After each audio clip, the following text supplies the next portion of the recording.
Stewart wins his fight with wrestling ploys. Reilly and Jonesy start a club Ferda, boys. Katy and Dierks skate, looking much like a date, causing Wayne to look very annoyed. That fresh produce stand there, that's a beauty.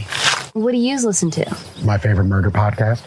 Taggart and Torrance podcast. The produce stand. Fucking sexy.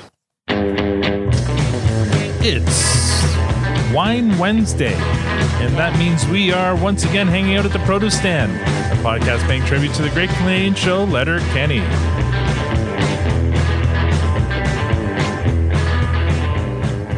Now, I know what you're thinking. There are many other podcasts about Letterkenny out there, but this one won't make you hold our purse or take too long in the bathroom.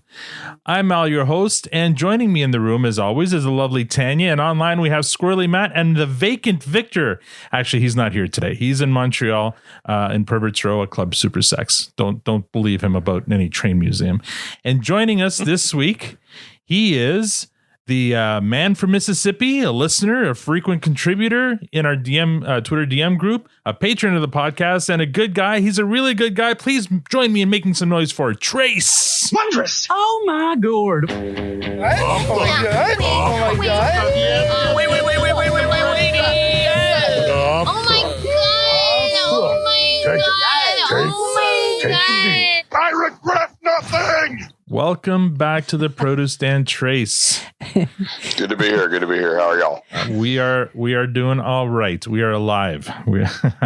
We'll talk about that in a second. Tonight's lineup is going to be Tanya, Al, Matt, and Trace. We'll let her give our guest the last word here. So Tanya, how's your week? Oh my gosh. Week. I can't believe we're on Wednesday. Yep. Feels like we should already be on Friday. It's been a long week. Today was very eventful. Oh God, every day is eventful these days. We have a new entrance to the front of the house now. We've finished laying down stone, or Alan did the stones. I guess that's your story. I'm a broken man. Alan's a broken man. But we did a bedroom renovation for our son, and so we sold his old bedroom set, and it was a sale like no other. Like it really didn't go well. Well, it was. I put it on Facebook Marketplace, and we finally got a hit. Oh gosh! And they were supposed to come tonight at 6 to pick it up. So it's a 3-piece bedroom set: headboard, footboard, but a nightstand and a dresser, all solid wood, not the lightest stuff. And they were an hour and a half late. They could have gotten here when there was no rain. No apologies. Downpour. Is this your first time marketplacing? No, there's no. We've done. Is this what this experience is supposed to be? Is it? No, but listen. So I would have just not given it to her at that point. Well, no, because we just wanted to get rid of it. We had moved it all down into our hallway we wanted to get rid of it, and they showed up with 2 SUVs, and there was no way in hell they were fitting all this and furniture stiletto shoes in the SUVs, and the wife, she's wearing stilettos, and the husband, I mean, he was poor I don't guy, know what was happening. Anyway, we kind of lost control of what was happening. It started pouring rain, and we're trying to fit all this furniture into 2, and it wasn't going to fit. So finally, I'm like, wait, you guys live in the next town over. Let me put this in my van. I'll drive it over there. Special delivery, man. No, I know. Special Again, delivery. this is how. This is how going wrong fast. This is how I really wanted this furniture out of the house. So I'm like, just fuck it. Like at that point, I didn't even care if they gave me money. I just wanted it out of the house. And they kept on saying e-transfer. We're like, cash, please. So, and I'm like, I've got half their furniture in my van, so they can't stiff us. I got to drop it off. Anyway, I dropped it off, no problem. They gave me the cash. Oh man, it was pouring fucking rain. But like the lead up to all of it, like it was just kind of, it was chaos. It was just like he had a drill, and he's like, okay, we need to take this headboard apart, and he's like taking out 9 screws and trying to kick the board, and Al's like, you might not want to do that to your brand new headboard that you just got. Like, this is yours now. Had he paid you yet? No, that's the thing. I was worried because he was like, so because the headboard was too big for his SUV, so he was trying to take it apart. But I'm like, this thing's glued. Even he was removing all the screws, and it still wasn't budging. I'm like, it's glued together. Like, and he's kicking it. So he's trying to kick it loose. Happening? I'm like, wait a minute. This is fucking amateur hours with this. So it doesn't matter. I got the money, and B, the furniture's out of the house. And so. like this mass chaos, and where it's just downpour outside, and we've got 3 vehicles now that we're putting like 3 pieces of furniture in, and I banged and I broke my blood vessel on my knuckle on my index finger, and it's all swollen. And then Al lost his earbud in the gravel, and it was like, oh yeah, it was just like, okay, let's get on with this. Like, let's just make this over. Anyway, Tanya and I just tag teamed our week, so Matt, you can go next. Good times. That's I will amazing. be laughing. Guys, next time call me to handle your shit. All right, I got this. Again, I got the money. It was just they came ill prepared, and at that point, there's so many errors along that description. What should I have done? Hey, you got to work. So the fact that you didn't know whether you're getting cash or e-transfer before. No, I was expecting cash, but they offered me e-transfer. I'm like, no, why don't we? Hold on, but did you declare it? Were you very clear before they arrived? Please bring cash. No, but that's there. Usually, You go. These transactions are usually cash. Usually, there's a big assumption there. Anytime you leave assumptions in these, random stranger, you make an ass out of you and umption. No, you make an ass just out of you because they're making their own assumptions. Anyways, don't ever leave any assumptions. How was your I'm having you sell all my items now, Matt. We'll do it, and our brokerage fee is really low. Don't worry. I knew there would be. I pay in beers, right now. Yes, not very well. That's true. Not very well either. No. Oh my gosh. My week has been fine. It's been a calmer week than most. I would say it's the weird thing is, and I don't know. So I got into a TV show this week, which was a totally unexpected one. I don't even know why I was intrigued by it, and now I'm just hooked. It's called Squid Game. It's this weird Korean Squid Game drama suspense something on Netflix. It's like a sadistic game that is it a reality show or is it scripted? No, it's scripted. Like it's a show. It's actually quite well done. I'll be honest. Like it's dubbed over, right? Like it's English over top of I'm assuming they're speaking Korean.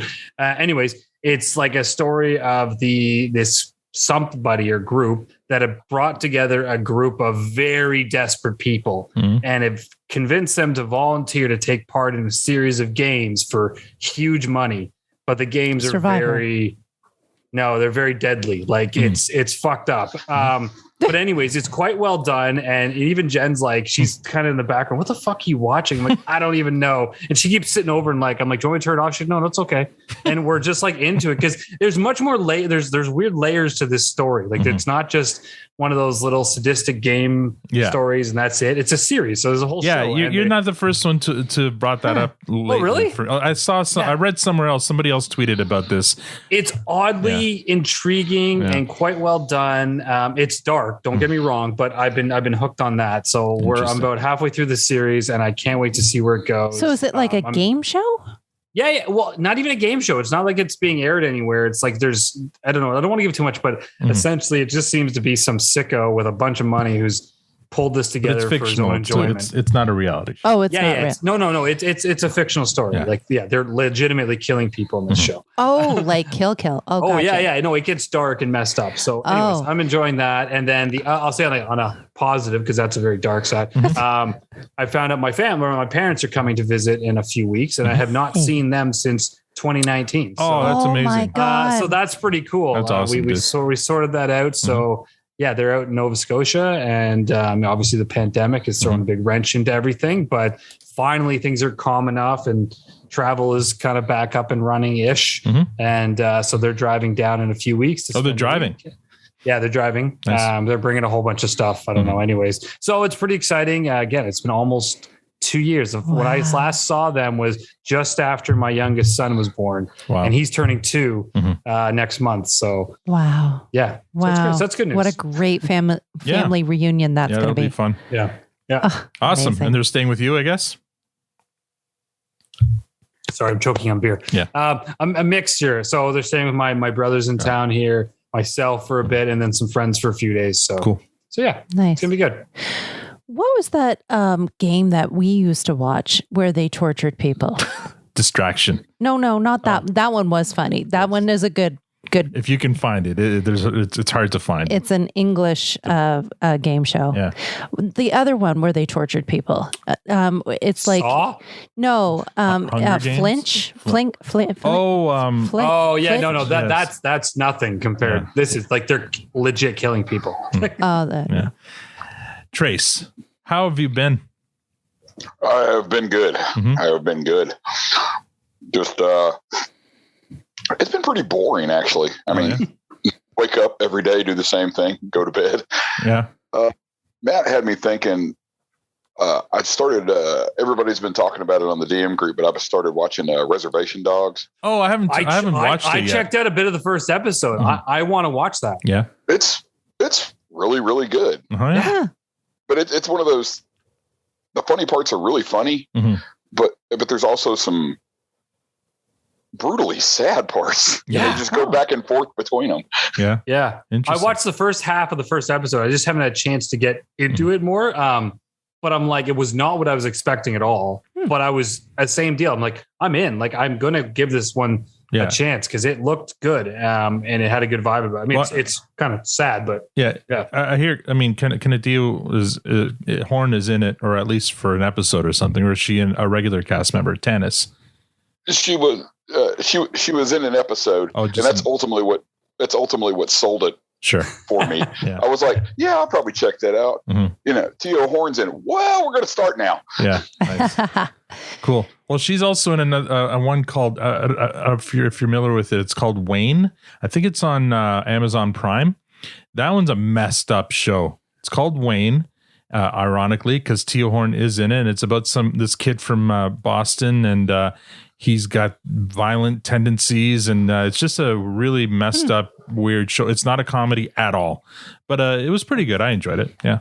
I highly recommend her podcast. Oh my gosh, was that ever amazing? Yeah, Twisted Histories. It's good. Anyway, and nothing eventful happened to you this week? No. Well, in my business of truck part sales, this is the dreaded week of inventory, and that's horrible. No. Has there been any shortage for you guys for parts? Because I know in Tanya's industry, they're having a hard time getting stuff. Oh, it's absolutely terrible. Yeah. There's customers will call in and say, I need this part. I need it now. And we're like, sorry, I don't know what to tell you. And you look on the system and there's like 67 of them on order. Yikes. From 3 months back. Is it because they're coming from overseas as well? Or a lot of it we found out is manufacturing problems. Yeah. With with all the shutdowns and everything, we kind of knew that it was gonna come to a head about a year after the fact. And you know, all through the first year of the pandemic, we was like, hey, we still got parts. Everything's cool. Yeah.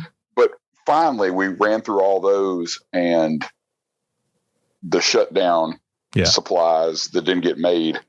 Yeah. Now we're like, geez, we really could use some parts to sell. Yeah. So could have used those. It's going to take time to feeling it. Replenish that inventory. I just know in Tanya's case, there's like some kind of chip that is required for the stuff they sell that isn't available for a year. It's just that's been affecting a bunch of our parts too. Yeah. It's just like one chip. And it's like the strangest things that are coming up too. It's like, oh, now we're experiencing a shortage on cardboard. I'm like, what? Packaging is like becoming an issue because there's just so many, like everybody's ordering things online, I guess. And it's like everything's getting boxed up. And now it's like, okay, we need to find alternative solutions to packaging that won't require cardboard, like crating things instead. It's like crazy. It's weird. I know we get a lot of our stuff from other nations and whatnot, but here in Canada, especially Ontario, or I guess across Canada, we still have our CERB, which is our Canadian.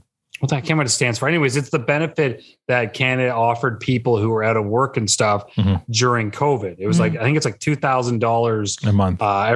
Is it a month or every couple of weeks? No, it's a month. Anyways, whatever it is. Yeah, it's like $2,000 a month. So it's a decent amount. The challenge that we're seeing is a lot of like even restaurants. And so I went, my in-laws are in Collingwood. You go up there, most of the restaurants, even though they're open, all have really odd hours. They're not staying up late. Like a lot of them are closing by like 9 o'clock when they would normally run till like 2 o'clock in the morning.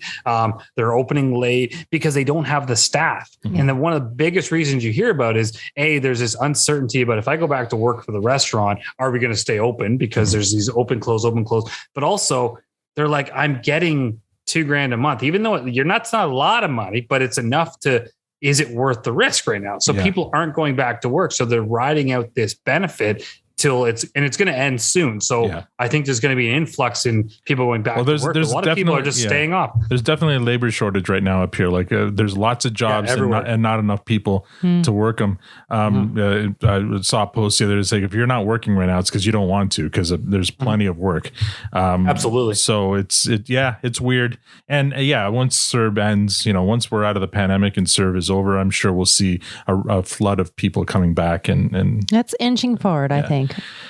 Exactly. Anyway, you know what? I'm a little tired. It's late. Tanya, would you like a coffee? Yes. Trace, would you like a coffee? I'd have a coffee. Matt, would you like a coffee? I'm surprised we're not having coffee right now. Great, because as you know, Diabolical coffee is now being served at the produce stand. It's devilishly good coffee and diabolically awesome swag. There's a roast for all tastes, even some you didn't know you wanted. You can order whole bean, coarse, and standard grind and espresso, or if you're like Tanya and me, there's a K-Cup option for single cup brewers. And for the duration of this season of our podcast, you can use the promo code Produce Stand for 10% off anything in the store. That's 10% off all the coffee and merch. Thank you, Diabolical Coffee and Eric, for your support this season.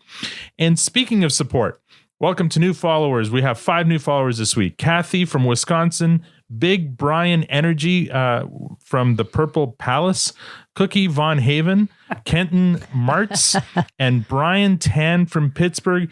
Thank you all for following and hopefully for listening.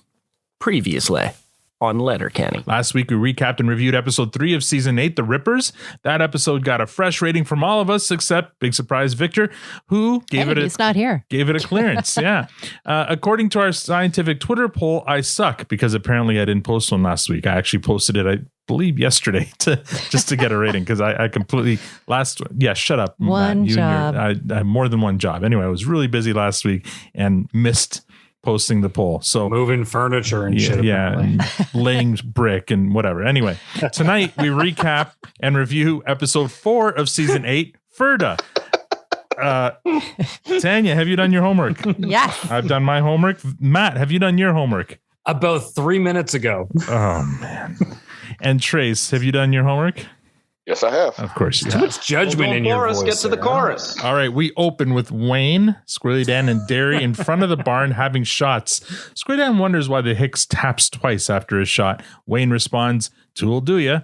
And Squirrely Dan says they should tap 3 times like in wrestling, and that's how they finish a match. Wayne prefers throwing hands to wrestling.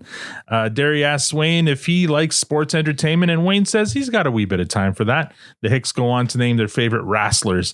Derry's is Alexa Bliss, and then Hulk Hogan, of course. Squirrely Dan's favorite is Trish Stratus on account of her athleticisms and integrities. Wayne's favorite is Bret the Hitman Hart and the whole fucking Hart Foundation because they're really good Canadian boys. And Squirrely Dan says he wanted to become a professional wrestler, but he could never come up with a good enough name. Wayne and Derry accept this challenge. Dan Bigelow. Macho Dan. Could call you Farty Janetti. Then we could be a tag team like the Rockers. Oh, that's kind of fun. Okay, so if you're going to be Farty Janetti, who's Derry? Shawn Michaels. Puts a little mustard on that fucking high kick. Actually, it's called the Sweet Chin Music. I know what it's called, Derry. More like Jan Michaels. That was Stone Cold, Wayne. That was a wee bit Randy Savage, Wayne's. I'm not sure I like your attitude era. Wonder what this conversation is starting to make me Vince McMahon. Who died and made you Mr. Perfect? Yeah, you're walking around here like the big boss man sometimes. I'm going to come right out and say it. He was being a bit rude. I can't speak for all of mankind, but I wish we could get a little bit more dude loves in here. Well, I can head down to the bar, play some Jimmy Snooker. Knock become $1 million man's playing billiards. But this is really starting to sound like a whole lot of British bullshit to me. Getting a little rowdy Roddy Piper over there. Get a little rowdy Ronda Rousey. Yeah, you ought to Coco beware how you talk peeps sometimes. You want to know what? You might come at this from a different Kurt angle. Acting a bit Mean Gene. Putting on a big show. I can't Paul Bearer much more to this conversation, so I'll offer you as a Jeff Hardy handshake. Be on my fucking way. And cue the theme. Oh. All right. Tanya, you go first. Wow. Wayne had a bee in his bonnet there. Holy, I'm telling you, I think he's just really stressed out with all this Marie Fred cold calls to his phone. And now, don't get ahead of yourself. like, what's going on? Like, he was a bit snippy with the boys, and ornery, was he? He was a little orny. Ornery. Ornery? I don't know if he was orny as well. Was he orny? Orny, as in, French Canadian orny. Orny. What did you think of this cold open? The cold open. It was good. It was good. Mm-hmm. I love the wrestlers because I kind of did grow up with all those names, and it was familiar, so it was good. Yeah, it was cute. It was fun. It was fine. I mean, we've covered this before. The Venn diagram of wrestling fans and Letterkenny fans is almost two overlapping circles. I feel like lots of wrestling fans, and one of the biggest obviously is K. Trevor Wilson. He's still posting a different. I swear to God, I don't know how many wrestling T-shirts he has, but every day he seems to be posting a picture of himself in a different shirt. So yeah, it's kind of funny to hear him, and so I'm wondering he probably had a lot of input on this one, being the giant wrestling fan that he is. Some of it was kind of cheesy. Some of it bordered on dad humor, if not worse. but it was cute. It wasn't one of my favorite cold opens, but it was definitely not one of the worst. Matt? Listen, you're half right and dead wrong at the same time. So this one was fucking brilliant. Like, brilliant. I don't even really. I throw that word around. I don't know. Yeah. It's I'm chugging right now. So I'm chugging. It's. Let me tell you why though. So they do this wordplay stuff a lot, and I always. And in this episode, they do it a lot. Yes. And I'm not going to speak ahead of it, but sometimes it works, sometimes it doesn't. What I loved, and I'm not even necessarily a wrestling fan. I was like 10 when I was younger, so I recognized most of the names. Yeah. But what I loved about this wordplay is it worked so well. Like the names, they almost like told a story through the names and had an actual conversation using the names rather than just throwing out puns one after another after another. Yeah. So it some of them were stretches though. Oh yeah, and cheesy dad humor, call it what it is. Yeah. But it of all of their word plays, I think they picked the perfect topic because the names are so all over the place in wrestling. They were able to tell a bit of a story with it. So I actually thought it played out, and I'm going to use the word brilliantly. I loved it. I thought it was so much fun. I didn't want it to end. I'm like, keep going. And then the way you ended, I'm like, it was great. It was just, I was very, very happy from that cold open. It was just long enough for my taste. And I appreciated that the era that they were talking about was my era too. Like I stopped watching, whatever. I don't know what the eras, the different eras are, but every wrestler they mentioned, I knew. So we'll call it the WWF era. Yeah, exactly. 90s. Yeah. No, late 80s, early 90s, that area. When we used to go gather at my buddy's house who had the massive satellite dish in his backyard to watch all the WrestleMania. Right. Actually, I think you guys even had like the figurines and the little ring, the wrestling ring. I still the remember rubber figurines. The Christmas when my brother and I, who were 5 years apart, but it was because, we didn't have a lot of money. So that was our Christmas gift, was the WWF rink with the rubber figures. And I still remember how excited we both were when we opened that present.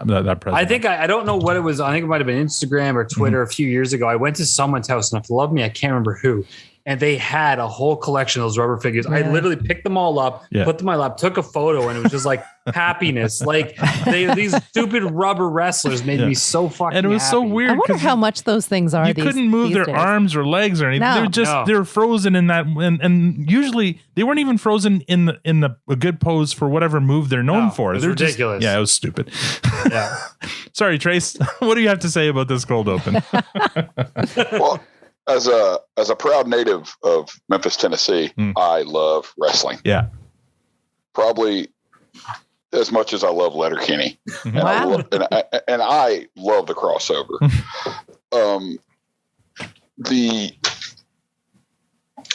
I think Al was sort of right. It wasn't their best Punapalooza, but it was I liked it because it was wrestling. Yeah. And like, and Matt was right too. The names just flowed well with what they were trying to say. The Coco Beware one, I love that one because he used to come into the music store I worked in. Oh, really? The Birdman? Yeah. Oh man. Oh, he brought the parrot. What? Really? It was his parrot? Yes, he totes that thing around. I love it. I really appreciated the Jimmy Snooker reference. He was one of my favorites. Superfly. Yeah, and I mean, it was, like I said, it was cute. And old Alexa Bliss, she's a huge Letterkenny fan. Oh, really? Oh. And I'm trying to decide whether she became a Letterkenny fan after that or they gave her a shout out because she was such a big Letterkenny fan. Nice. Yeah, but, well, I mean. Otherwise, I liked it. Yeah. That was fun. Yeah, for sure. Nothing wrong with this one. All right, let's move on. Coming out of the theme, scene 1, we get a musical montage of a skate park. Katy walks up in slow motion, of course, getting the attention of all the skaters and BMXers. Katy watches as Dierks puts on a display of skateboarding tricks. She seems to like what she sees. Then later on, we see Dierks giving Katy skateboard lessons, and the two of them are having a nice time together. Next scene, Reilly and Jonesy are at the gym working out. They decide that they should probably get started with their Bro Dude Regional Initiative branding project thing. They're interrupted by Ron and Dax, who do their usual hitting on Reilly and Jonesy. Reilly compliments them on how fit they look. Ron tells them it's because they're getting ready to go to a super gay birthday party. Jonesy asks for clarification. Now, is this a birthday party that's super gay or a birthday party for a dude that's super gay? Both. Is it just dudes? Well, women aren't not allowed to come. All dudes. So there's no girls to ask you to hold their drink? Must be nice. No holding drinks, just holding dinks. No waiting for your date while she takes forever in the bathroom. Must be nice. Well, we do take a long time together in the bathroom at these parties. No being forced to go home early to watch a movie. Must be. Wait, we should do that for a club, buddy. All dudes. Just dudes? Well, if it's only dudes, there'll be no bras to give us tasks. Bro. Dude. Club. Ferda. Bro Dude Club Ferda! A club for the boys. A club for the sponsors, boys. Just bros. No broads. No snipes. No skirts. Bro Dude Club Ferda! Bless those two. Reilly and Jonesy run off excitedly to start their club. Ron and Dax look at each other, and then in unison they say, gay. Next scene, at the Skid's lair, Stewart is admiring himself in the mirror. Rold interrupts him to tell him that Tyson and Joint Boy are there and ready to go with him to the city to face the drug dealers. Stewart thanks him for helping him get ready for the fight, but he refuses to strike anyone. He's a pacifist, opposed to any and all violence.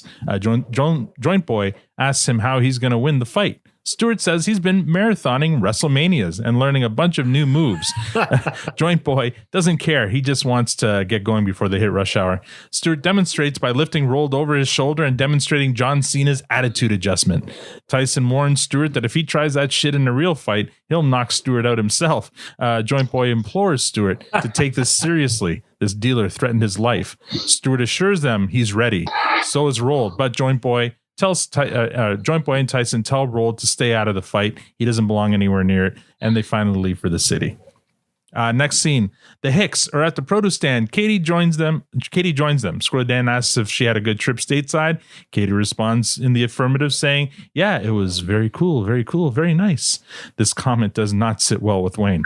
The conversation turns to Derry after he referred to one of his cows as cow. The others berate Derry for not naming his animals. Derry says he knows what they look like. He doesn't need to name them. I love that. But I know what he look like. I don't need to name him. Wayne says there's a special place in heaven for animal lovers. Derry doesn't think he should get that close to something that's about to be milked. Katy says it depends on what you're milking. Squirrely Dan.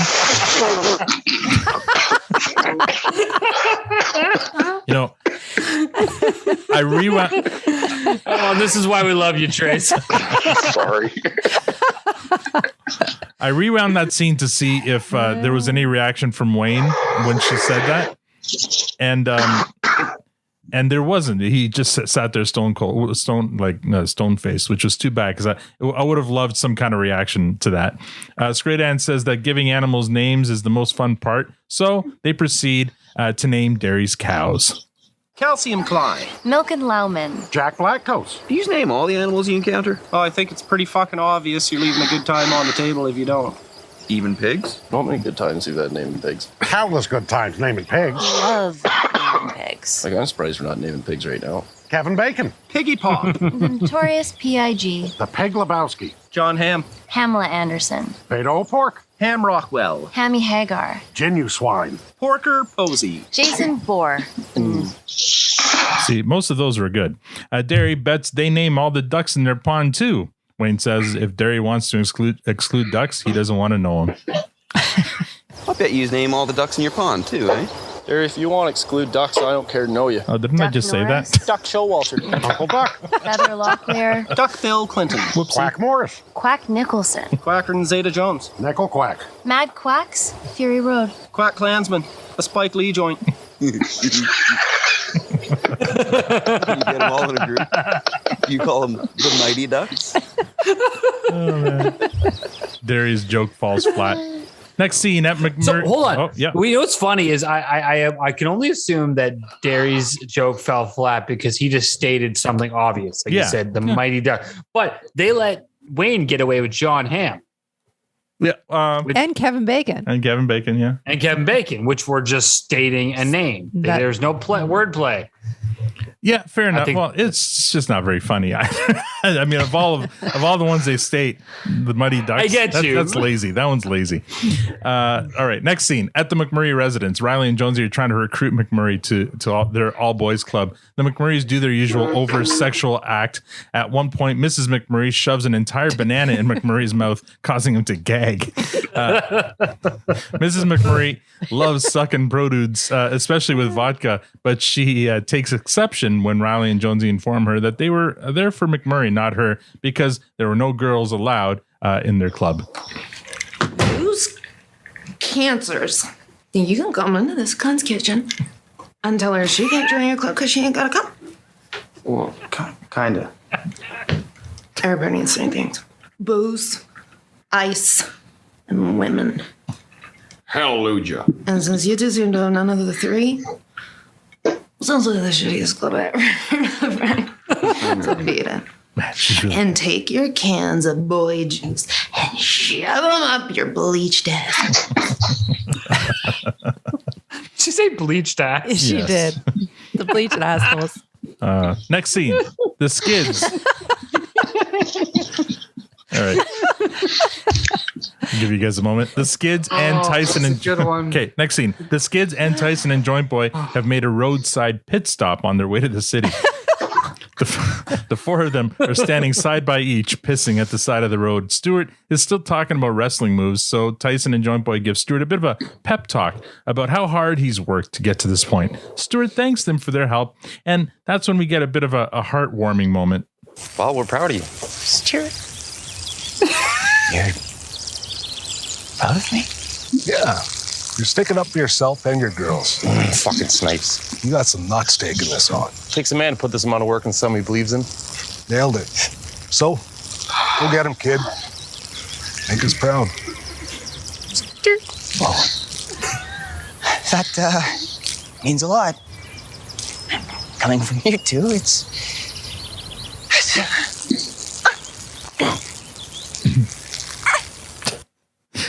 The tender moment is ruined by the Skids, of course, as Stewart finally finishes his piss and Rold puts Stewart's member away for him. They go over their plan. Tyson and Joint Boy will fight the drug dealer's backup and clear the way for Stewart to fight him one-on-one. Stewart assures them that he will not let them down because he refuses to let down a friend because they are friends, right? Tyson says they can be buddies, but only after they get some rips from Rold. Joint Boy will allow them to be pals. How did you pass that scene and not refer to him going hands-free? Well, I mean, it was obvious because not only was he hands-free for the piss, obvious. Rold put it away for him. He didn't touch it at all. But so when we watched it, and I don't know if is this what you're talking about too? So Jen called out. She's like, "Where's that sound coming from?" Because when he said, "Who's still pissing?" there was still a piss sound. Yeah, they should have cut that. Yeah, Stewart was. And then did he just stop in that moment? He's like, "I'm done." Like, If you listen closely, when Stewart gets all verklempt from Joint Boy and Tyson saying, calling him or being proud of him, he starts choking up, and his stream gets interrupted every time. I didn't hear. Yeah, it does. It's pretty funny. Yeah, on our side we hear it a lot more clearly. So yeah, his stream like starts and stops. But I love how he's braced himself by having his arms like on either side of his hips, like to hold steady.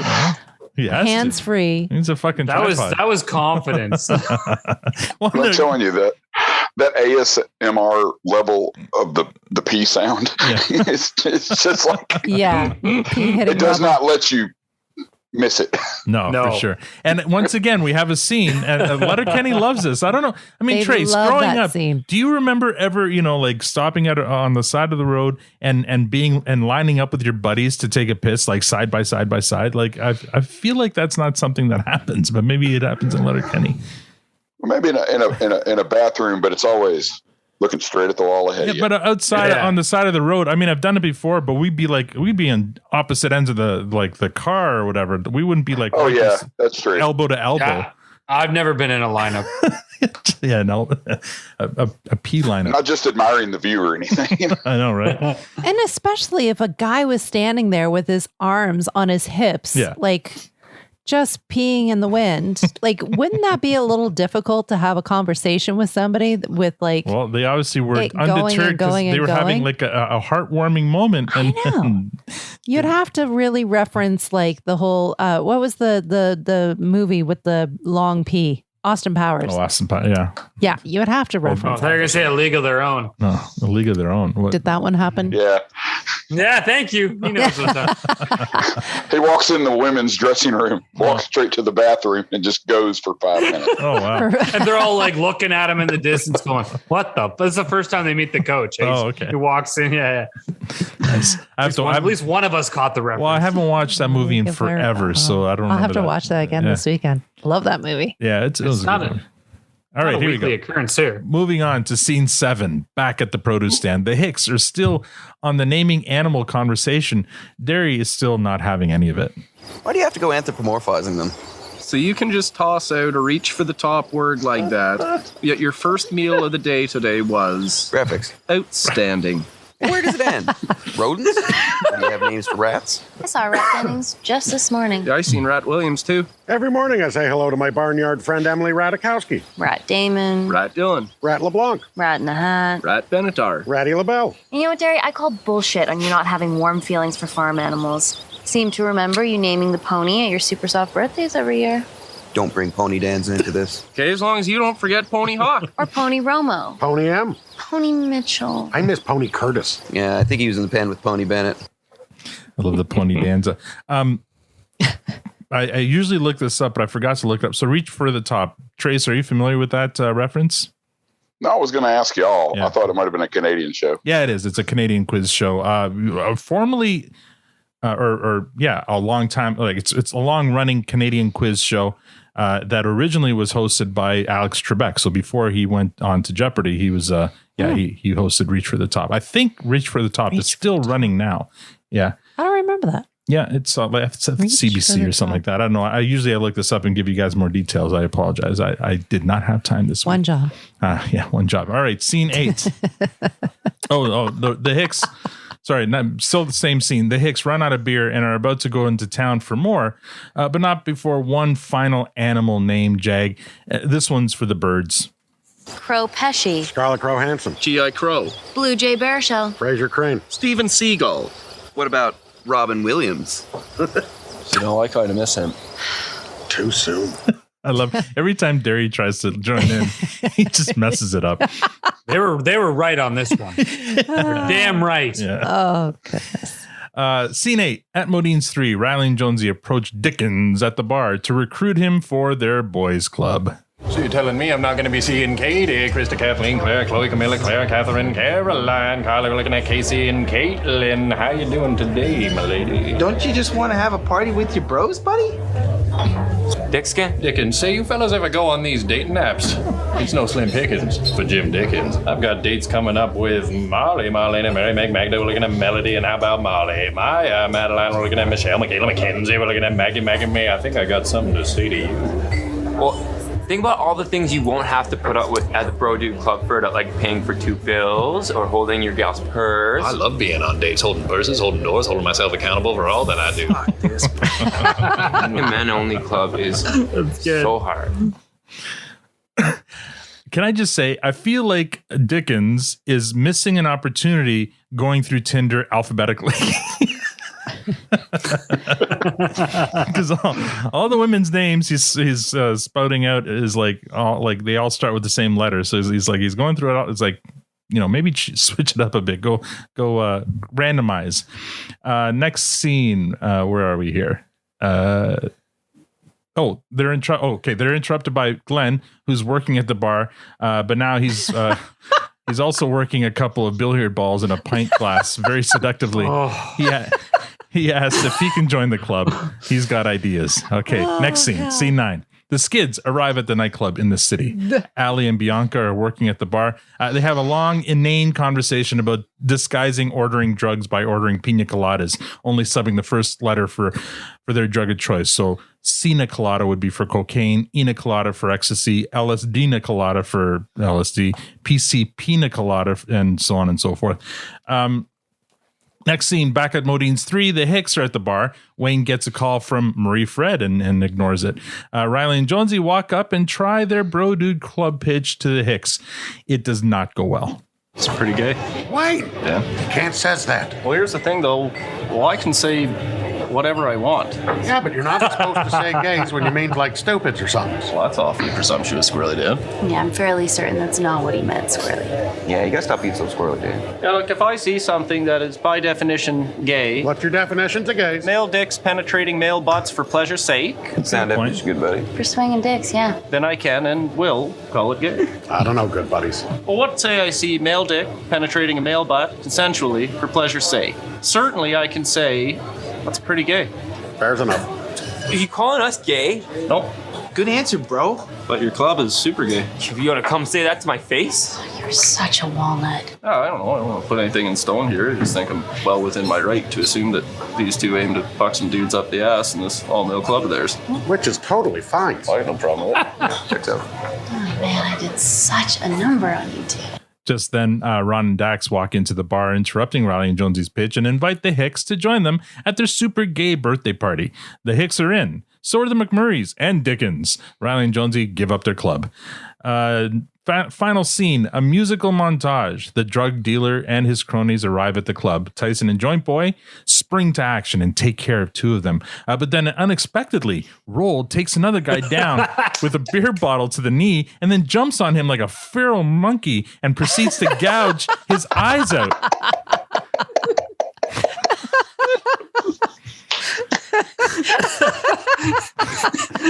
It's a great scene. I love it. Oh, fuck, it's so good. God. This leaves the drug dealer and Stewart. The dealer catches Stewart watching Rolled and sucker punches him. Stewart crumples to the ground. The dealer turns to face Tyson and Joint Boy, but Stewart gets back up. The dealer turns to face Stewart. He throws a barrage of punches at Stewart, missing everyone. Then Stewart catches his arm, lifts the dealer over his shoulder, then tosses the dealer to the ground with a wrestling move and proceeds to rip his shirt off, Hulk Hogan style, and flex. Ali and Bianca and Rolled each give Stewart a kiss on the cheek. Stewart takes a rip from his pinky ring, and we fade to black. Okay. Here we go. Tanya, first impressions of this episode. So much stuff. Oh my God. The laughter just in the recap alone. Oh my God. Trace, I want to watch every show with you, dude. Totally. Like, oh my God. Your laugh. Can confirm. Your laugh is so addictive. Oh my God. Love it. I didn't realize till now that Katy was stateside with Dirk. I didn't know where she was and where the skate park was until you just said that she was stateside.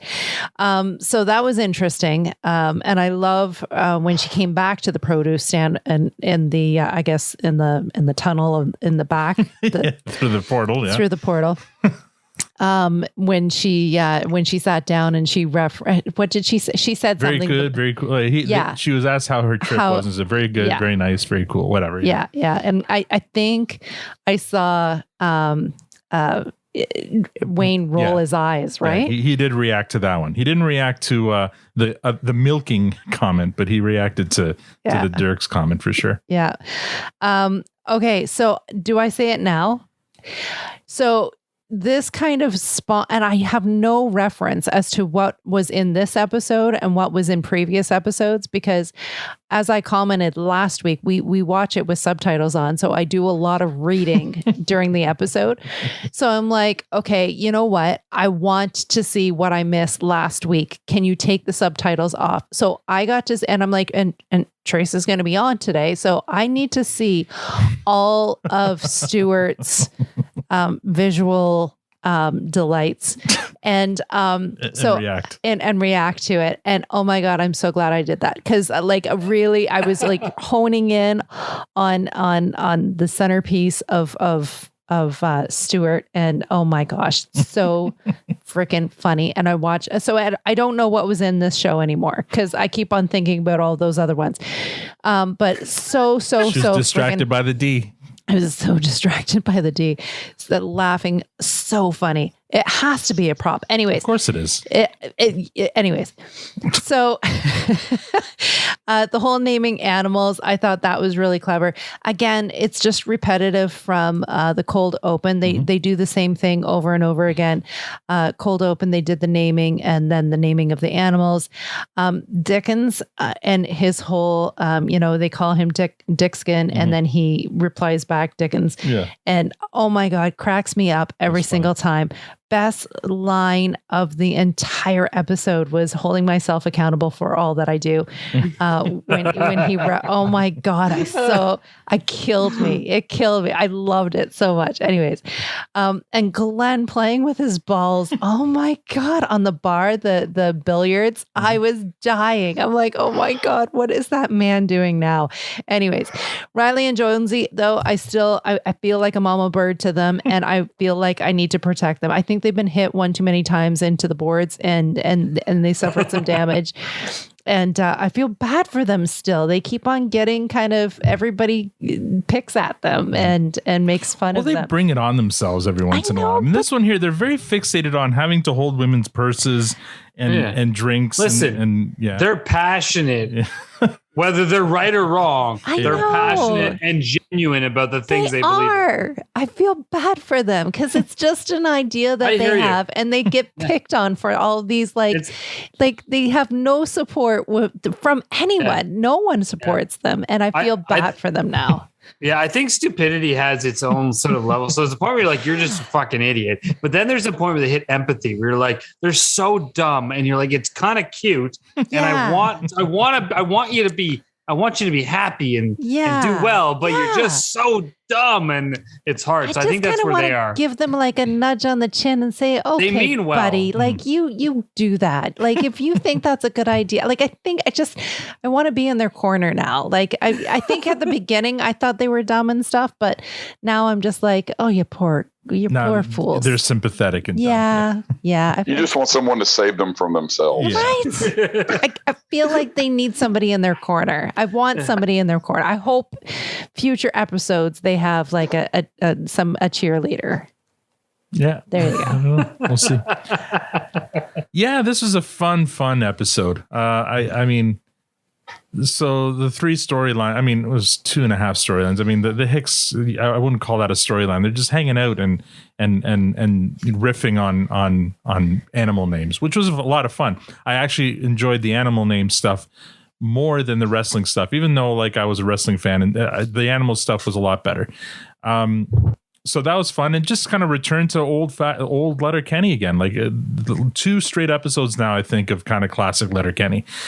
The Katy Dierks storyline. I mean, I know it's coming, so this is, this is great. I love seeing Wayne react to the idea of his sister and Dierks, and but just remember, like, Wayne trusts his sister, so she's smitten with him. Of course she is. He trusts her with anything. So, just keep that in mind as we go forward. The bro dude storyline, it's Reilly and Jonesy. It is what it is. I don't, that one there I kind of can take or leave, but it's a storyline. I feel like we got the conclusion to the Skid storyline, and it was fun. It was last week. You guys were, or you or Victor, yeah, Tanya, were saying that you were worried that you're going to be disappointed in that fight. I thought it was fun. I thought it was well done. I thought it was a good fight scene and kind of, especially Rolled. Oh my God. Oh my God, that man. The whole Rolled scene was unexpected and so much fun. He's the king of the physical comedy on this show. And every other episode, he shows why. So overall, it's a very positive rating for me. Matt? Yeah, I think you're right on most of what you said there. Like, it was a good episode. There was a lot of fun stuff. The battle at the end there, that was just brilliant. Like honestly, both of us, and Jen's not a laugh out louder always, but this time even she was like, just the whole physical comedy and that whole fight scene from Rolled, even to Stewart, like his whole just sort of rising up and then, dodging all the thing and then putting him down, like a suplex or whatever he did. Like, it was just so well choreographed. And those two just do it so well. They play off each other. Oh my God, they do. The relationship there is so strong because they just do it so naturally. And it's so much fun to watch. Even the most subtle moments of those two together are always great. So that was fantastic. One thing we had an interesting chat about was the McMurray scene. So as we're watching it, Jen made a comment. She said, is it just me or is she kind of getting slurrier? And I'm like, well, yes and no, because I think it's just they gave Mrs. McMurray more dialogue than she normally gets. Normally her takes are very just really quick one-liners, and then she backs into the scene. Quick one-liner, they're always good, but this time they gave her sort of a bit of a monologue there, and it was really funny. But she was just like, you got to see an ongoing drunken Mrs. McMurray moment there, but it tripped us both out because I'm not used to hearing her talk so much. Yeah. But at the end, I still enjoyed it, so it was a fun moment for her. I agree with Tanya around the Dickens thing. I mean, I thought his stuff was great. He's it's almost lyrical. Like, he's just the way he flows it together and dodge and dips in and around. Like, there was one part when he responded with the Dickens, but it was like, it was almost like they were singing together. Like, he came down from one, they said Dixie Dickens, and he came right back in and went on another rant. They're so good. So yeah, I mean, there was a lot of fun things. The other one kind of, I don't know what, this is probably just me. I laughed with Joint Boy or Tyson and Joint Boy because I got this like weird moment, and I think I know why, but I'm like, this is basically Vin Diesel's and The Rock's understudies. And I say so Vin Diesel, I think that's easy with Joint Boy. Like, with Tyson, he legitimately looks like a version of Vin Diesel, but Joint Boy, he sounds like Dwayne Johnson. If he got a lot of dialogue this time, and I don't know if this was intentional for the episode because it's very wrestling heavy, but Joint Boy sounds very much like Dwayne Johnson does in many of his sort of rants. So? And I don't know.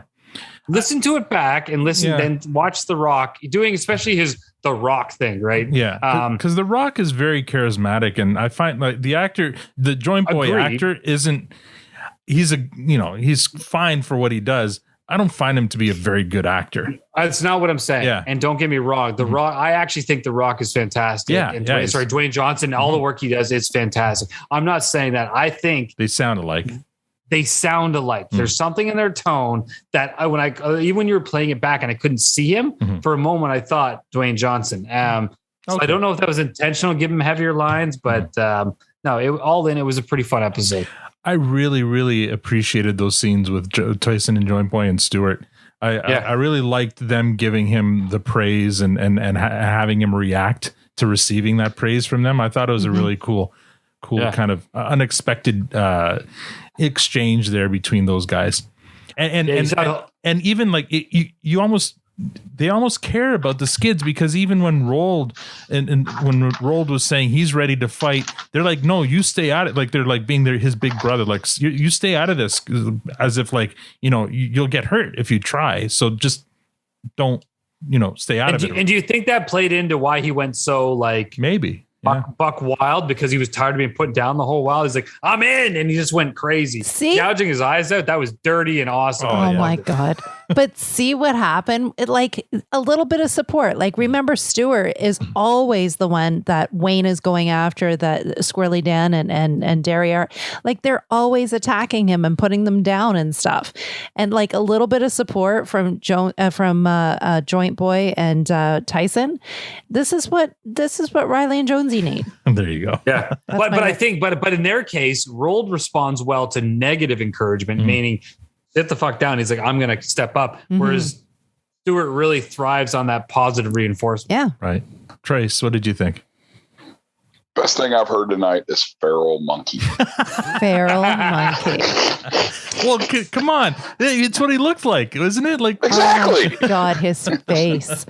He's a good actor. Yeah. Oh my God. He's great. He's great. On this particular episode, I liked. Well, the first time I watched the episode, I wasn't sure what to make of the whole montage at the skate park. And then when I was watching up to this, at first I thought it was just a filler. But then I realized they had to portray Dierks as, they made him such a skis ball in the last episode. Yeah. They had to make it something that, showing he's charming and something Katy would go for. Exactly. Yeah. I think that's the whole point for that, because you're right. He did not leave a good impression in the previous episode. This one, they had to show, they had to give a reason why Katy would be attracted to somebody like that, for sure. Yeah. Right. And the Hicks stuff, it was a throwback to Letterkenny, which makes me ashamed that Victor's not here, because I thought that might swing the episode for him. I feel like, and I mean, I won't speak for him, but I feel like he would love this episode, and especially because I don't think so. Well, the thing that would turn him off is the Reilly and Jonesy storyline, and because I think it's the main storyline in this episode. I bet you, I don't know. He'll probably give his rating next week, just in retrospect. But I don't think he'll enjoy the Reilly and Jonesy storyline. Yeah. The Reilly and Jonesy storyline, I'm with you, Al. That's kind of filler. Yeah. But it's good because it's a catalyst for some pretty good scenes, and especially the McMurray scene. Yes. So brilliant.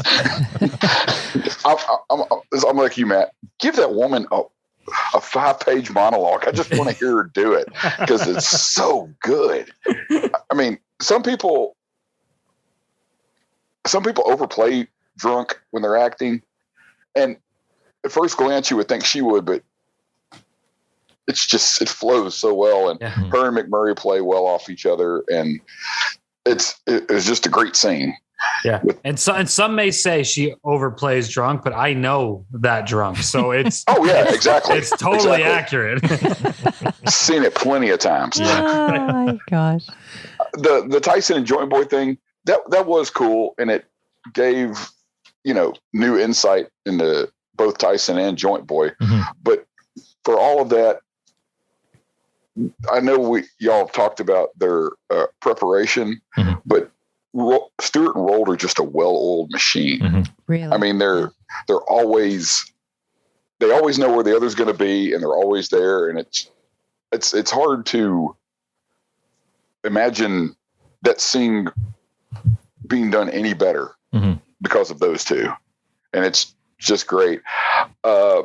Towards the end there, that's a tightrope to walk with the gay thing. Yeah.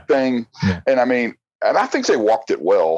They bookended it with Dax and Ron, which helped ease into it and ease out of it. Yeah. But,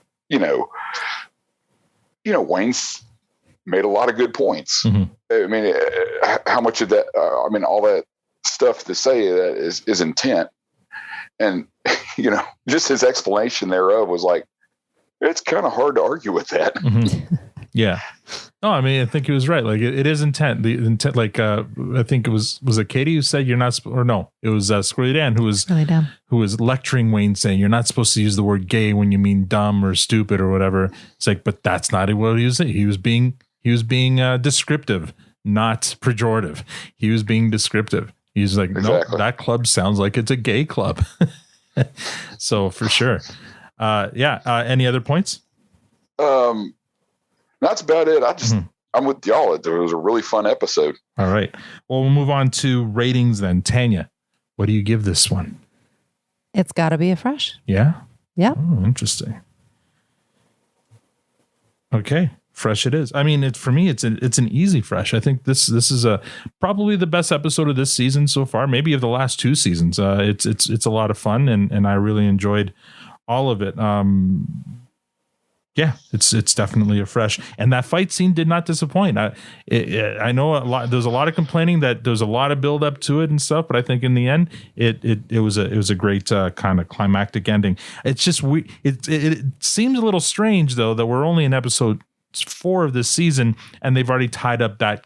I feel like they've tied up that main storyline. Like I don't know what else there is to tell about that story, but we'll see. Matt, what do you give this one? Yeah, it's funny. I came in already fresh, and then you guys talked to me into like super fresh. Like it's just so good. Like hasn't even been packaged yet. Yeah, super fresh. We're going with it. I mean, we'll call it a high fresh. I think we've said that before. It was really good. It almost. I mean, I feel like we're in the middle of a Letterkenny reset. A renaissance. Yeah, like season 7 didn't go great. We all agree that was not their higher moment. This one started off and it's picking up, and then the last 2 that one and this one even more so. I feel like classic Letterkenny. It's almost like they realized that all right, we've stepped off the tracks a bit here. We need to get back on, do what people love. Do what we do well, and they're back. So that's why they've reinforced the wordplay, and that I love. I mean, again, it has highs and lows, but overall, I think it's so much fun because it makes so many just really wicked references through all that stuff. So yeah, I mean, it's obviously a high fresh, and the other one to add on to it. Sorry, I don't know who just said this about Rolled and. Stewart, I think it was you, Tanya, how they just work so well together. They're very like, Trace, Trace. They're very Abbott and Costello. Like those two they know where the other is at any given moment. You can tell. I think even when we talked to Tyler, he talked about all the practice they do and the rehearsal they do together. It is so rhythmic, right? Those two are masters together in what they do. And it's so fun to watch. So I know I already said that, but I wanted to reinforce that because that was really a high in this episode.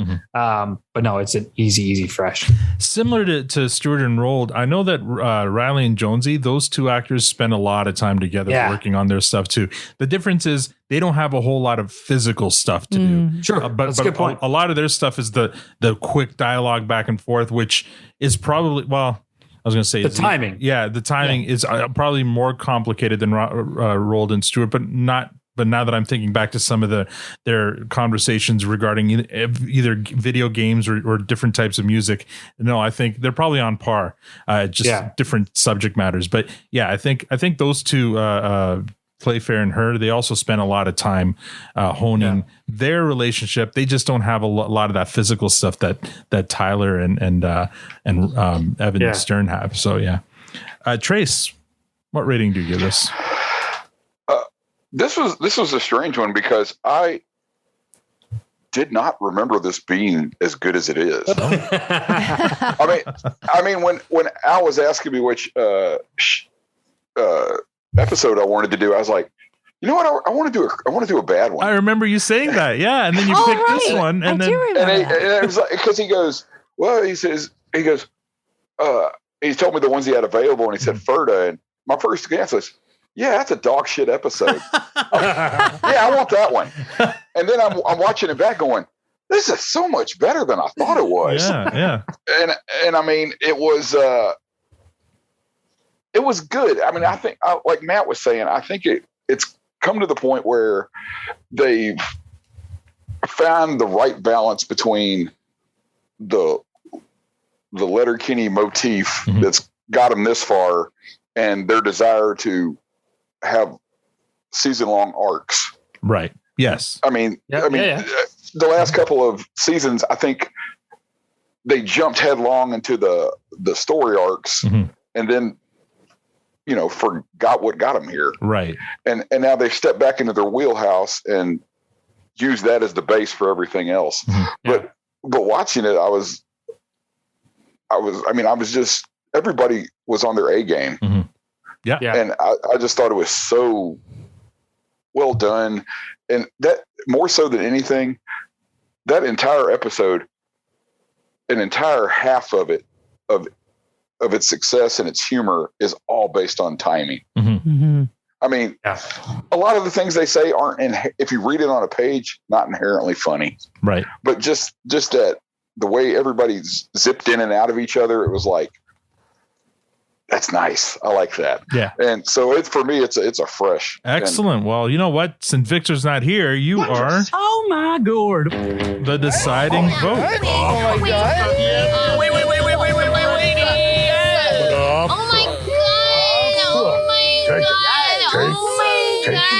I regret nothing. We may have to rescind the unicorn next week. We'll see what Victor has to say. But you know what? For this week, this is a fucking unicorn. No, I declared at the beginning, Trace was taking the role of Victor tonight. Yeah, you're right. So Victor's a poopy pants. This he would have wrecked the unicorn. I think Victor's new job has him working too hard, and it's not got him in the right frame of mind for Letterkenny anymore. Oh my gosh! Very nice. Dollar bills, y'all. Yeah, maybe a trip to Club Super Sex this week. We'll put him in a better frame of mind. Anyway, all right, we'll move on to top fives. Tanya, does this touch your top five? It does not. No. Okay.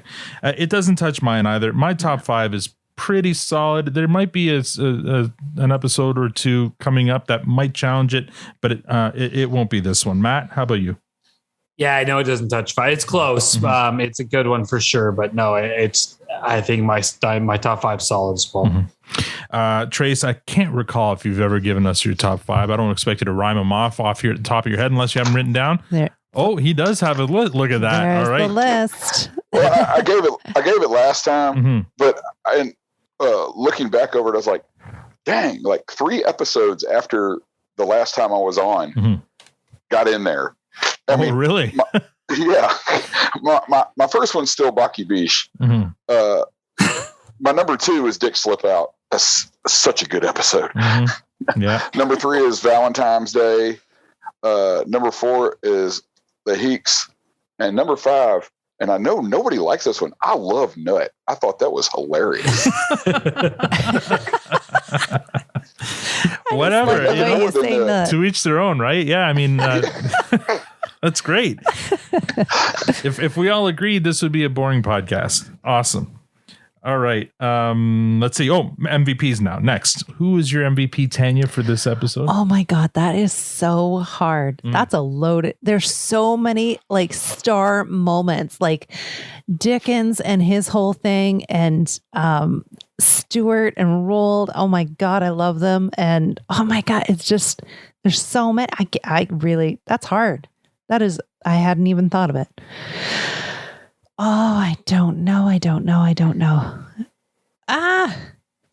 didn't think about that. Oh boy. I know, right? Shall I come back to you? Yeah, but come back. But did you think about it though? No, I didn't think about it.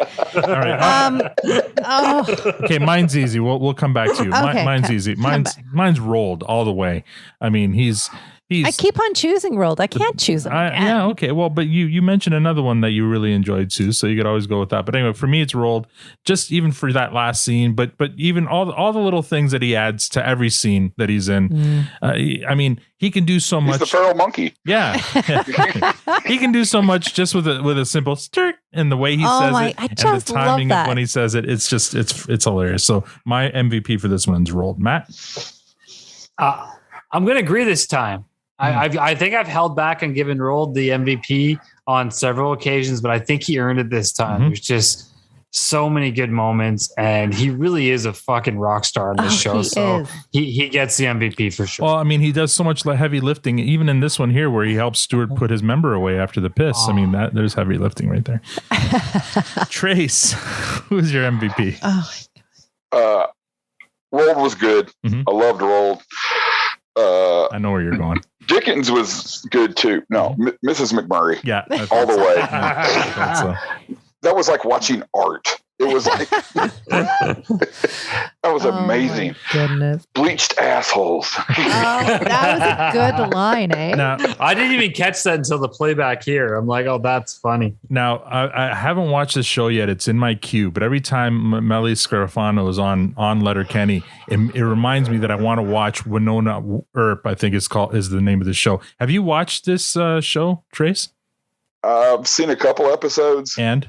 Well, the thing is,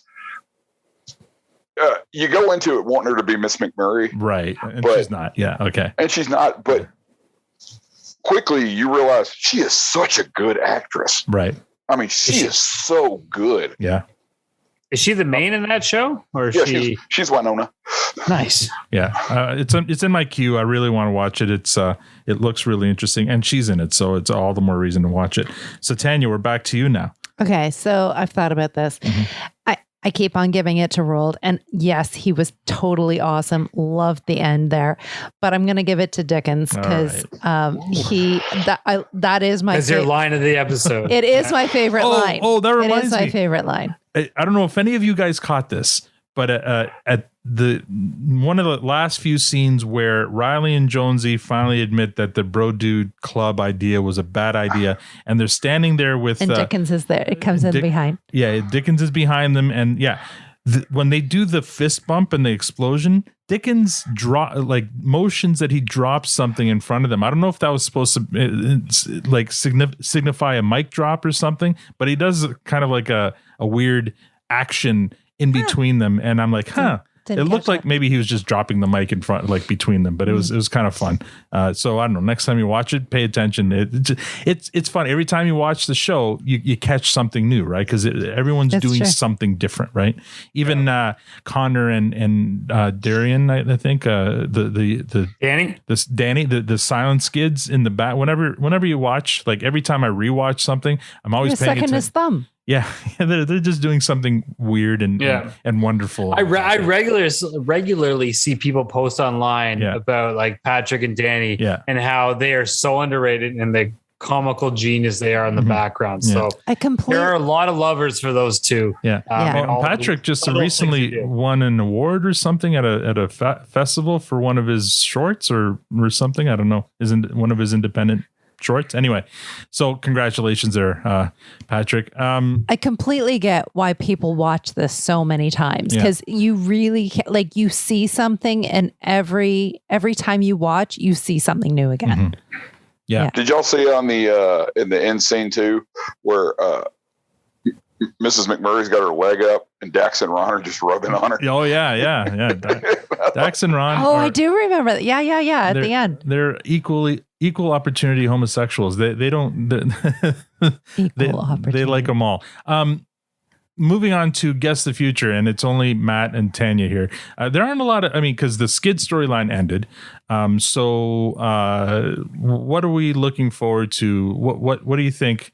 Like, there's the Reilly and Jonesy storyline. There's the Katy and Dierks storyline. What are you looking forward to with any of those, or even the Wayne Marie Fred keeps on calling him storyline? So right.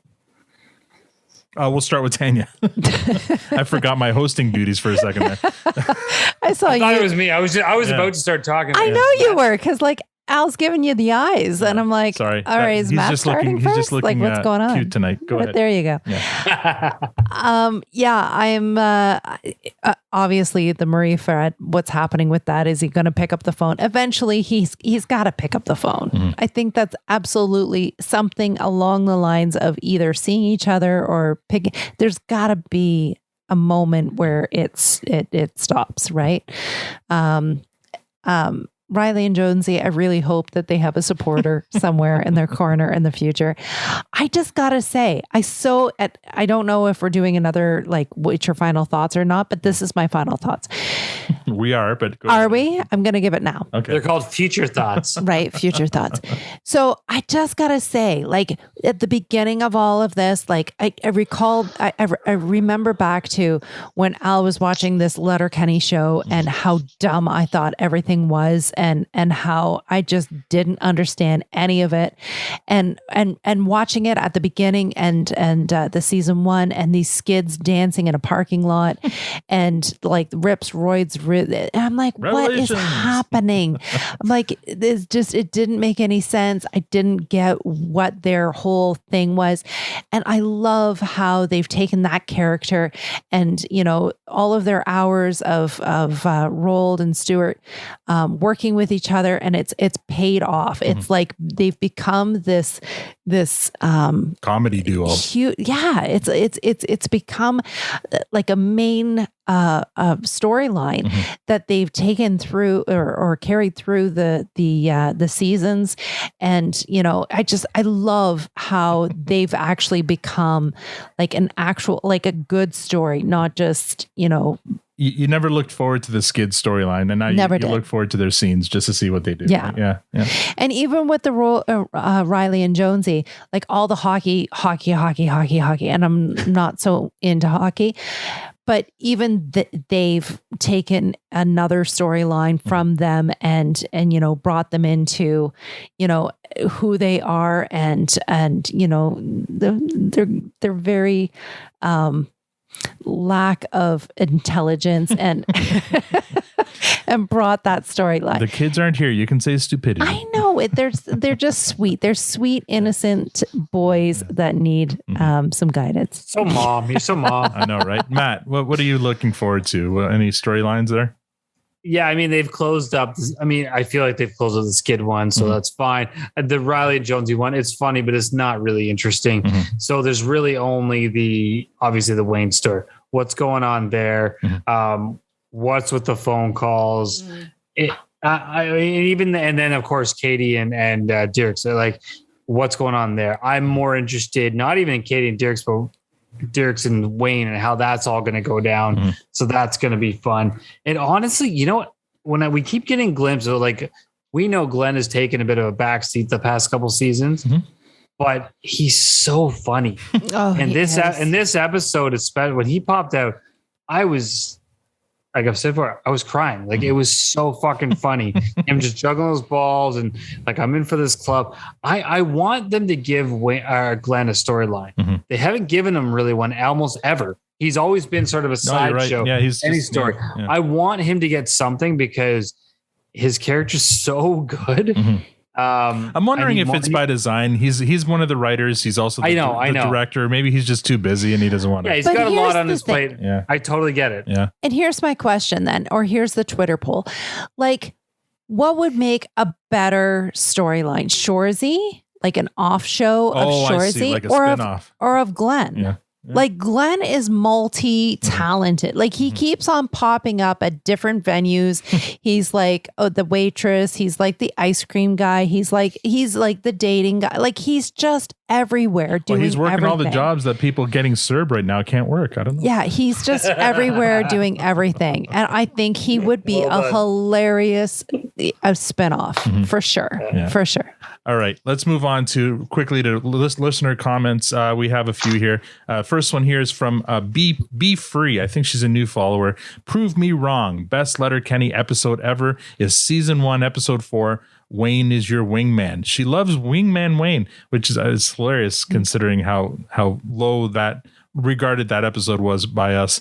Bet you a 6-pack of puppers you can't find a better one. I responded to her. I said, well, to each their own, mine's still relationships until further notice. But thank you, Be Free, for commenting and for listening. I am 100% Team Rosie. Big no to Marie Fred. And that's from Cookie Von Haven. Thank you for commenting. I hope you're listening. And I just started listening to this podcast. I need to catch up. It is so fun. And that's from new listener, Brenya Sorab. Thank you so much, Brenya. All right. We move on to final thoughts. Tanya. You missed news. Hold on. You missed news. What's the news? Well, the only news that I saw, I thought was kind of cool was our boy K. Trevor Wilson. Did you see this? Oh yeah. He's now going to be a co-judge on Roast Battle Canada. Yeah. So alongside Russell Peters, which is I know that's a good lineup. Comedic name. So I don't know. I thought that fit our news category, so I wrote that down. Absolutely. Thank you for catching that. When I saw it, I thought about adding it, and I completely forgot. So thank you for catching that. I got you. Thanks, bud. Final thoughts, Tanya. I already did it. Yes, you already did. So, we'll but yeah, you know what I'm also thinking though. I'm also thinking, where is Tanis? Tanis is like disappeared. Kind of, she hasn't been available maybe for this season. I don't know. I can't remember if she appears in this. I'm wondering if she's going to have another storyline in the future. Those are my future thoughts. I'm like screwing up. Well, hold on. I mean, she was in the first couple episodes because she was doing the hockey videos, right? She was doing the hockey videos and had the thing, but it's like our Tanis, like that girl. Tanis, yes. Yeah, for sure. Anyway, my final comments. Trace, amazing. Trace. Go ahead. No, I knew that was coming. Here it goes. And yeah, now make up for the miss. Go ahead. I already said I knew Trace was coming on, so I was like all about the Stewart and his props. Because I told Tanya that Trace couldn't wait for you to watch this scene. I even, I'm paused telling you, dude, if Al had a video camera on me, I wish he would have sent it to you, because I died that night. I died so hard. Apparently you called it and you were like, I can't wait till Tanya sees this. I did. I was on the floor. I was killing myself laughing. I did not see that coming whatsoever. The whole whoa, run it back. Yeah. Oh, we rewound a few times, and then last night again she made me rewind it. Well, because the closed caption kind of covered it up, so I didn't really see that wouldn't do everything that was happening. And oh my God, those two, just hilarious. Anyways, all right. Thank you, Trace, for coming out. Yes, thank you, Trace, for coming out. It's always fun to have you on, and you did a great job again tonight, and much better microphone. Awesome. Thank you. Yeah, I'm looking forward to looking forward to having Victor back and finding out about his trip to Montreal and his quote unquote train museums. Yes. So next, we'll talk about what's happening next week. Matt, your final thoughts. Yeah. I'm going to first shout out to our guest because he was wicked, and we always love having you here, buddy. Trace, always a pleasure, my friend.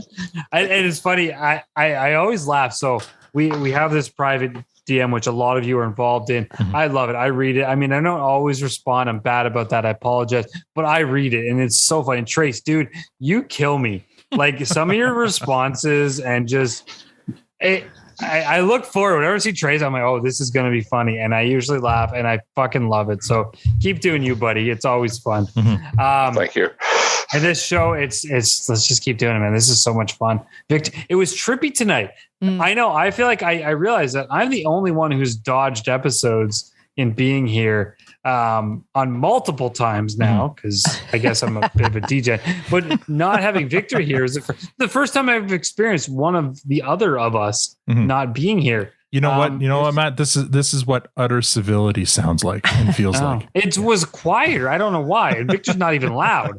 So I don't know. Anyways, it was fun. Victor, we miss you, buddy. Mm-hmm. Come back. And Trace. Thanks again for having me. It's been real fun. Al, is Club Super Sex a real thing? It is a real thing. Tanya's been there, and it's let me tell you, it is it lives up to its name. At least it did. I don't know what it's Holy like. acrobatics, let me tell you. Haven't been there in a while. It's the place. Confidence answer. It's down here. Most of the strip clubs have a clever pun like craft beer or something, but craft beer. Club Super Sex. Montrealers aren't ones for nuance. They just put it out there. They don't mess Wonder around. what this place is about. It's Mind you, there's not like the live sex shows. It's not like Amsterdam. no, it's not like that. Sort of thing. It's a strip club, but it's just yeah. Anyway, it's the one that when the hockey players are in town, that's where they go. Because I've been there when there's been a whole mess of Boston Bruins there. Like it gets rowdy, it's They are professional, amazing, acrobatic, unbelievably talented. They're strong talented. Yeah, women. they're talented. Amazing. But yeah, I mean, thanks again for having me. This is a blast. I got to figure out how to get to Montreal now. I mean, you know what? Go through the portal. This pandemic has hit us all. I wonder if it's even open anymore. I don't know. Like it was a long time ago, at least 20 years. How do you socially distance a lap dance? Yeah, you really can't. I mean, very there's no towel thick enough. Oh, you wear a mask. Yeah, there's that too. I'm gonna play us off. Big glob of saran wrap between the two of you. Yeah, I'm gonna play us off. Wasn't there a Naked Gun scene or something where he wore a full body condom? Maybe they have plexiglass. That scene was funnier than it had any business being. All right, I'm playing us off here with the song from today's episode, Blessa by Toro y Moi. Check this one out. This is what was playing during the skate park scene.